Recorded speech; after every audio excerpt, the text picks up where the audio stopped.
Hi friends, welcome to my channel.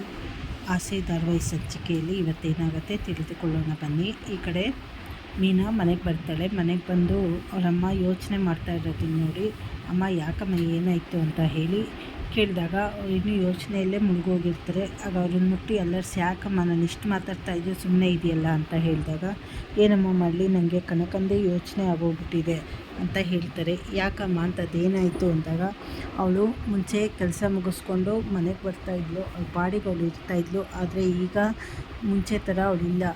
ಮನೆಗೆ ಬರಬೇಕಾದ್ರೂ ಲೇಟಾಗಿ ಬರ್ತಾಳೆ, ಮತ್ತು ಮನೆಗೆ ಬಂದ ತಕ್ಷಣ ಫೋನಲ್ಲೇ ಮೆಸೇಜ್ ಮಾಡೋದು, ಮಾತಾಡೋದು, ಬೀದಿಲಿ ನಿಂತ್ಕೊಂಡು ಮಾತಾಡ್ತಾ ಇರ್ತಾಳೆ. ಹಾಗಾಗಿ ನನಗೆ ತುಂಬ ಅನುಮಾನ ಬರ್ತಾಯಿದೆ.